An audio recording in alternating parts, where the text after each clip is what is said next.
Ora, saúdo todos os presentes, com especial ênfase, obviamente, para os professores do doutoramento, que nos acompanharam no primeiro ano, no meu caso, e também a todos os colegas que aqui estão. Evidentemente, não vou estar agora a falar do que é Fátima enquanto fenómeno global, o Dr. Marcos já efetivamente referiu isso, mas o ponto que eu me vou fixar é efetivamente a produção e os relatos que foram feitos sobre um ponto específico do que é o fenómeno de Fátima, que foram as viagens da imagem da Virgem Peregrina. Para que nos situemos, a Virgem Peregrina não é um fenómeno que se esgotou nesta cronologia que eu vou referir, portanto, desde 47 a 55, é uma proposta pastoral no contexto fatimita que continua a ter a sua pertinência e a sua atualidade, mas vamos ver então o início desse percurso.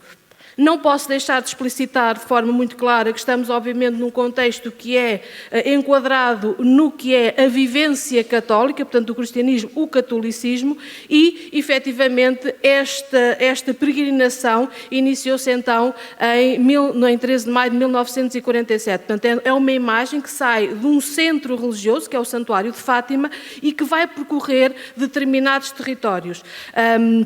Como o professor José Eduardo Franco referiu quando estudou o fenómeno de Fátima, Fátima, de facto, é um dos fenómenos globais portugueses mais importantes e, portanto, também é interessante olharmos para este fenómeno das viagens da imagem da Virgem Peregrina e percebermos como é que eles contribuíram, então, para a globalização do fenómeno de Fátima. Estamos a falar, então, de uma imagem que sai do santuário, como o Dr. Marco estudou, aqui presente o Dr. Marco Daniel estudou num seu artigo, efetivamente é como que uma inversão do conceito de peregrinação. Não é um peregrino que se desloca fisicamente para o centro religioso, é uma imagem que sai do centro religioso ao encontro de devotos noutros territórios, fazendo-se portadora da mensagem e dos conteúdos teológicos específicos da mariofania. Obviamente estamos aqui enquadrados em quem os revê como verdadeiros. Mas aquilo que nos interessa é perceber o impacto destas viagens. Então, efetivamente, iniciou-se em 1947, foi a confluência de dois projetos, um saído, então, na Juventude Católica Feminina e outro liderado por Franz de Motier. A verdade é que o liderado pela Juventude Católica Feminina, uma leiga mulher portuguesa nos anos 40, que efetivamente liderou um projeto deste tipo, que se uniu a Franz de Motier, um religioso belga, que teve também a ideia de que uma imagem saísse então de Fátima e que percorresse o território europeu. Não podemos dissociar do que era o contexto do pós-Segunda Guerra Mundial e do que é a mensagem específica da paz, que obviamente os organizadores entenderam que tinha a sua pertinência. E, portanto, esse era um dos objetivos. No mapa podemos ver em vários momentos a distância percorrida por esta imagem e claramente percebemos que entre 1947 e 1945 a imagem percorreu todos os continentes, sempre acompanhada por uma comitiva. Vamos então perceber quem foram esses protagonistas, de forma obviamente muito sucinta, que organizaram estas viagens, mas que depois acabaram também por ser os seus principais relatores ao publicarem os testemunhos daquilo que vivenciaram. É efetivamente Franz de Motier, que já aqui vimos. Está aqui Franz de Motier e está aqui Maria Teresa Pereira da Cunha. E, de facto, esta é a imagem da Virgem Peregrina. Para quem visitar o Santuário de Fátima, a Basílica de Nossa Senhora do Rosário, é a imagem de Nossa Senhora de Fátima que está lá colocada, porque a partir de determinada altura o Santuário entendeu que ela não deveria sair de forma regular, mas apenas em contextos especiais.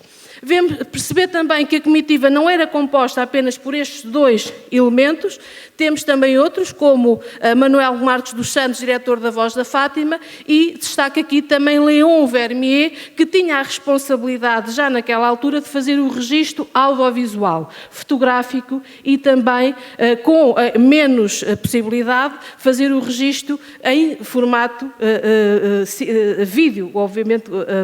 E, portanto, é muito interessante porque hoje do Arquivo do Santuário de Fátima acabou por receber muitos dos álbuns que foram construídos e são uma fonte inesgotável para perceber também como é que estas viagens decorreram. Temos também outra figura muito importante, Maria Teresa Vilas Boas, que também acompanhou então esta imagem. É interessante perceber que, efetivamente, Maria Teresa Pereira da Cunha, e nunca me canso de referir, uma mulher leiga, uma mulher nos anos 40 em Portugal, que foi reconhecida no próprio jornal Voz da Fátima, um jornal que o ano passado celebrou o seu centenário, que se dedica ainda hoje a tratar a atualidade de Fátima, reconheceu Maria Teresa Pereira da Cunha como a incansável organizadora destas peregrinações. Perceber que esta mulher escrevia a bispos porque ela tinha a responsabilidade de organizar toda a logística, porque se nos lembrarmos daquele mapa que eu mostrei, basta ver aquela dimensão geográfica, toda a logística que é necessária tratar para que uma imagem entre num país diferente, possa percorrer o seu espaço, para que as comunidades estejam preparadas para receber essa imagem, e era esta mulher a responsável, com apoio, por gerir toda essa logística. Depois, também perceber que, de facto, a comitiva integrava então Manuel Marcos dos Santos, era o representante do Bispo de Leiria. Não nos podemos esquecer que Fátima está integrada no território religioso católico que é a Diocese de Leiria, mas este representante não foi escolhido de forma inocente, era o diretor da Voz da Fátima, porque era a intenção do Bispo que os relatos destas viagens fossem publicados de forma sistemática na Voz da Fátima. E assim foi. Temos aqui, por exemplo, por notícias recentes de Monsenhor Manuel Marcos dos Santos, diretor da Voz da Fátima, que segue na comitiva. E este impacto foi, obviamente, potenciado naquela data. Porquê? Porque naquela data a Voz da Fátima era publicada também noutras línguas, em inglês, em francês e em espanhol. E, portanto, não eram só os leitores de língua portuguesa que tinham acesso a estes relatos, mas também os leitores falantes destas línguas que também podiam ter acesso a toda esta atualidade. E, portanto, era uma forma de potenciar o sucesso destas viagens e também que esse sucesso, como os organizadores olhavam para a forma como a viagem estava a decorrer, também pudesse ser divulgado por outras comunidades católicas. Vamos então olhar de especial modo para aquilo que foi produzido, portanto, as publicações que foram produzidas por Maria Teresa Pereira da Cunha e Franz Demotier. O primeiro livro a ser publicado foi publicado em 1949, assinado exclusivamente por Maria Teresa Pereira da Cunha, e ela intitula A Primeira Jornada. Portanto, os autores dividem os itinerários que forem percorridos em viagens, em grupos de itinerários, cujo principal critério foi, obviamente, o critério geográfico. Portanto, neste caso, a Europa, a primeira viagem. Este livro não tem índice e é a descrição contínua dos vários lugares, identificando-os, e também as principais vivências, porque obviamente a imagem ficava em determinadas comunidades com um tempo diferente. Se fosse uma sede de uma diocese, ficaria mais tempo; se fosse uma paróquia, ficava menos tempo. E, portanto, estamos a falar de uma viagem que ocorreu entre 13 de maio de 47 e 4 de março de 1948. Os dois segundos livros reportam-se, grosso modo, aos itinerários e ao território que foi percorrido na Madeira e nos Açores e, grosso modo, no continente africano. Esta divisão que foi feita pelos autores, e aqui já Maria Teresa Pereira da Cunha e Franz Demotier, eu tenho que ser sincera que ainda estou a tentar aferir qual foi o efetivo contributo de Franz Demotier para a produção, mas, de todo modo, a assinatura é dos dois, e, efetivamente, esta divisão dos itinerários teve claramente uma conotação política. Não estou a julgar se ela está certa ou não, era a visão, era o estado das fronteiras políticas políticas à data e, portanto, houve claramente Madeira e Açores e aquilo que eram os antigos territórios coloniais portugueses, enquadrados no que eles designaram de segunda jornada, e o restante território africano, organizado então na terceira jornada. Portanto, a sequência não é de facto muitas vezes contínua. Estas viagens correram entre 48 e 49 e vemos no final, este é o primeiro livro a ter o índice. O índice é um índice sequencial geográfico dos territórios que foram percorridos. Se voltarmos para o livro da terceira viagem, vemos também que é uma sequência cronológica dos itinerários. Obviamente que quando nós vamos analisar cruzando outras fontes, percebemos que a determinada altura a imagem andou entre Moçambique e a África do Sul, para trás e para a frente, porque as fronteiras são contínuas e, portanto, esta sequência tem esta ressalva. E, portanto, estes 3 livros foram publicados quando as viagens ainda estavam a decorrer. O primeiro livro a ser publicado quando as viagens já tinham, no fundo, terminado este ciclo de 5 primeiras viagens, 10 minutos, não é? Efetivamente foi já em 1962. E isso é muito interessante de ver e, portanto, relativo à quarta viagem, entre 49 e 52, e, sobretudo, grosso modo, no território asiático, e o que percebemos é que a divisão dos itinerários dentro da obra, portanto, mantém-se a divisão do que é o continente asiático, eles, os dois, Franz Demotte e Maria Teresa Pereira da Cunha, fazem uma divisão não geográfica ou não política, mas tendo em conta a demografia religiosa maioritária de cada território. Portanto, é essa a divisão que é feita, tanto que neste livro quase nunca há identificação da data do local. Há identificação do local, mas não da data em que a imagem lá esteve. E, portanto, vemos aquilo que é as terras cristãs da Índia, já naquela altura questionável em 62, porque em 61 a União Indiana tinha invadido o território goês. Vemos o que considerava as terras hindus, grosso modo a Índia, as terras budistas, Sri Lanka, Tailândia e Myanmar, as terras que ela designa de maometanas, muçulmanas, Paquistão, Singapura e Malásia, as terras protestantes, a Austrália e as terras pagãs, mais uma designação que tem que ser lida sempre ao contexto do que é os anos 40 e 50, as ilhas do Pacífico. O último livro foi publicado em 1994, já a título póstumo, portanto isto é muito importante que se tenha, portanto, tanto Franz Demotte como Maria Teresa Pereira da Cunha já tinham falecido e é Maria Teresa Vilas Boas que publica estes textos. É interessante perceber que é apenas dedicado ao Brasil e sabemos que a quinta viagem não percorreu apenas esse território, percorreu também outros territórios do continente americano. E, portanto, esta divisão dos itinerários é assumida e assumida como sendo a divisão que os próprios autores a fizeram.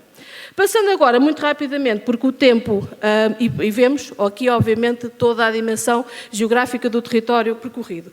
Vou agora percorrer de forma muito rápida alguns aspectos que nós podemos retirar. Um é, de facto, que logo no primeiro livro é assumido pelos autores que vão falar do coração e, portanto, é alguém que viveu o fenómeno, que se revê nele e que não está a fazer uma análise crítica do mesmo, está a relatar aquilo que viu e aquilo também que sentiu. É muito interessante também percebermos que podemos, através da consulta, e obviamente estamos sempre a analisar o que é estes livros como fonte histórica, porque é isso que se enquadra na visão que eu estou a olhar. E, portanto, podemos perceber como é que estas viagens foram organizadas, perceber que foram pedidos apoios, perceber que foram feitas coletas, perceber também que foram também feita uma planificação cuidada destas viagens. Aliás, houve um percalço com a imagem e ela refere, os dois referem, Maria Teresa Pereira da Cunha e Franz Demotte, que os programas há tanto delineados acabaram por ser cancelados. Portanto, havia toda uma planificação anterior. É também muito interessante porque podemos ver os próprios itinerários das viagens, ou seja, os locais onde a imagem passou e muitas vezes em que data lá esteve. Os meios de transporte utilizados, ela descreve, por exemplo, neste caso, que a partir desta altura, no Lubito, pela primeira vez no continente africano, a imagem utilizou o comboio. E vemos que, efetivamente, depois temos fotografias que atestam que assim foi. Vemos também a preparação que algumas comunidades fizeram para receber a imagem, como os párocos mobilizaram, fizeram cursos, fizeram conferências para a ordem à mobilização. É transversal a descrição dos dois autores a adesão à visita. E, de facto, por exemplo, em Fortaleza, ela descreve, de facto, efetivamente, que havia uma enorme adesão e olhamos para esta fotografia e vemos a enorme multidão de pessoas que teve. Já estou a terminar. Depois também podemos olhar para a forma como a imagem foi cultuada, as vivências específicas, como vemos ali a oração do Rosário, a devoção aos primeiros sábados, a consagração, a procissão de velas, etc. Vemos também relatos de curas, de graças, ofertas que foram feitas e que depois podemos comprovar com fotografias que foram captadas. Ninguém foi raptado. A diversidade cultural com que as comunidades cristãs católicas receberam a imagem. Vemos, efetivamente, portadores da sua língua, da sua cultura. As várias comunidades cantaram nas suas línguas autóctones por todo o lado e receberam-nas.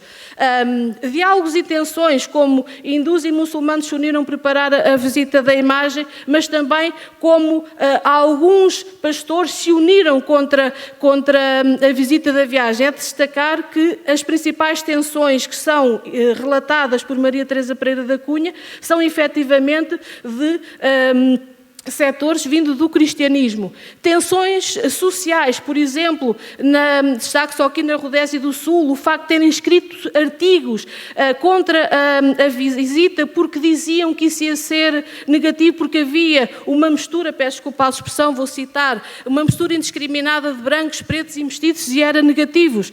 Mas, de facto, Maria Teresa Pereira da Cunha sempre referiu que essa diversidade era o que era o verdadeiro catolicismo. Ela está sistematicamente sempre a salientar isso.